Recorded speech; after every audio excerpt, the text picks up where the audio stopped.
मुंबई के सबसे अधिक देखे जाने वाले और सबसे लोकप्रिय गणेश पंडाल में भक्ति और उत्सव की भव्यता के पीछे एक क्रूर सत्य है। धमकी, बाहुबल और भ्रष्टाचार का इतिहास जो लाखों भक्तों को निराश करेगा, जो भगवान गणेश का आशीर्वाद लेने के लिए घंटों तक यहाँ खड़े रहते हैं। उन्मेष गुजराती, जो अब स्प्राउट्स समाचार पत्र के प्रधान संपादक हैं, लाल बाग चा राजा सार्वजनिक गणेश उत्सव मंडल द्वारा हजारों करोड़ रुपए के भ्रष्टाचार के खिलाफ बोलने वाले पहले व्यक्ति थे। अपने घर को व्यवस्थित करने के बजाय मंडल या ट्रस्ट हमें अदालत में ले गया है और असहमति को चुप कराने के लिए लगातार डर को एक हथियार के रूप में इस्तेमाल किया है। पिछले 9 वर्षों से जब भी उन्मेष गुजराती मंडल द्वारा दायर 2 मानहानि के मामलों में सुनवाई के लिए खुद को अदालत में पेश करता है, तो उसके प्रतिनिधि वकीलों और 25 से 30 स्वयंसेवकों के साथ आतंकवादी रणनीति के रूप में आते हैं।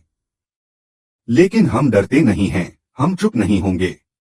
1894 में गणेश उत्सव के सार्वजनिक या सामुदायिक उत्सव के रूप में जो शुरू हुआ, वह एक अधार्मिक बहुकरोड़ के रैकेट में बदल गया है, जो हर साल लालबाग पंडाल में गणपति बप्पा के चरणों में सामने आता है। चैरिटी कमिश्नर के आदेश के बावजूद भक्तों द्वारा दान किए गए सोने और आभूषणों की वार्षिक नीलामी या विज्ञापन और अन्य अनुबंधों के माध्यम से जुटाए गए दसियों करोड़ रुपए में बिल्कुल भी पारदर्शिता नहीं है। कानून के अनुसार धन को उस ट्रस्ट के बैंक खातों में जमा किया जाना चाहिए जो लालबाग चा राजा उत्सव का प्रबंधन करता है। हालांकि कमाई का एक बड़ा हिस्सा व्यक्तिगत समिति के सदस्यों और उनके सहयोगियों के लिए अपना रास्ता खोज लेता है। लालबाग चा राजा तमाशा के पीछे का मंडल कानून से ऊपर है, या ऐसा लगता है। 10 दिनों के लिए हर साल ट्रस्ट शहर प्रशासन से अपनी बोली लगाता है। वरिष्ठ नागरिक अधिकारियों, पुलिस अधिकारियों, रेलवे प्रशासन, मीडिया और यहाँ तक कि पड़ोसी गणेश मंडलों को रिश्वत के रूप में बड़ी राशि का भुगतान करता है, ताकि उनका अच्छी तरह से तेल संचालन किसी भी तरह से पटरी से न उतरे। वे इतने पर ही नहीं रुकते। मंडल को उन लाखों भक्तों की भक्ति में हेरफेर करने में कोई हिचक नहीं है, जो भगवान गणेश का आशीर्वाद लेने और दी गई शुभकामनाओं के लिए अपना आभार व्यक्त करने के लिए लालबाग चा राजा पंडाल में इकट्ठा होते हैं। बदले में भक्त पंडाल में सोने, आभूषणों, कीमती पत्थरों और नकदी का प्रसाद चढ़ाते हैं।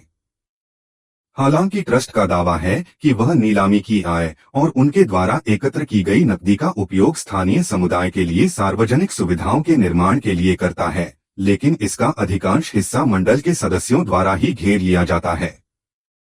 आर्थिक अपराध शाखा और प्रवर्तन निदेशालय में कई शिकायतें दर्ज की गई हैं, लेकिन मंडल के खिलाफ कोई कार्रवाई नहीं की गई है।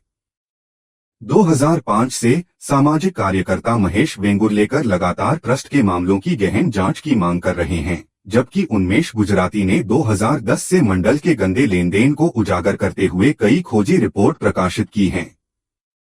नतीजतन मंडल ने उन्मेष गुजराती के खिलाफ सेवरी अदालत में और दूसरा बॉम्बे उच्च न्यायालय में मानहानि का मुकदमा दायर किया है। अगस्त 2016 में मुंबई के सबसे हाई प्रोफाइल गणेश मंडल की निंदा करने के लिए जनता का दबाव बढ़ने के बाद राज्यपाल ने राज्य के कानूनी मामलों के विभाग को पत्र लिखा, जिसने चैरिटी आयुक्त को एक जांच करने और एक जांच रिपोर्ट प्रस्तुत करने का निर्देश दिया। इसके बाद चैरिटी आयुक्त ने 1 जनवरी 2017 को एक आदेश जारी किया, जिसमें वित्तीय पारदर्शिता और मंडल के वित्तीय लेनदेन की जांच का निर्देश दिया गया। यह उस भ्रष्टाचार की आधिकारिक स्वीकृति थी जो मुंबई के सबसे हाई प्रोफाइल गणेश मंडलों में से एक है।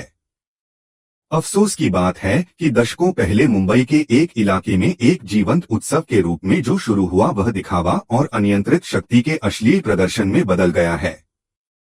फिर शुक्रवार को लालबाग चा राजा कॉर्पोरेट चले गए।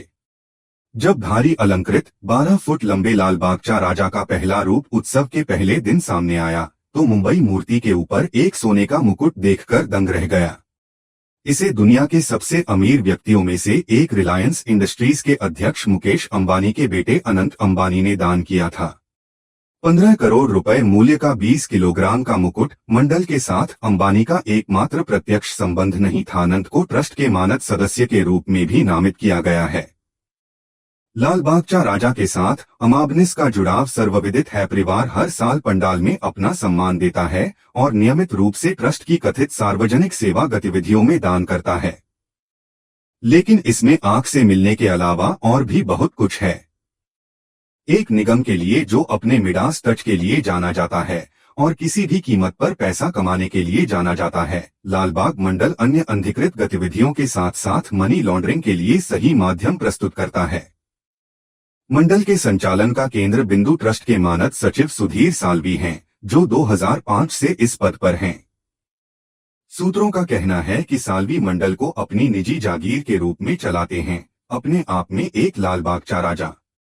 सेवरी के रहने वाले साल्वी ने स्थानीय राजनीति में अपना स्थान बढ़ाया है और खेल के नियमों को सीखा है। सूत्रों का कहना है कि साल्वी मंडल को अपनी निजी जागीर के रूप में चलाते हैं, अपने आप में एक लालबागचा राजा।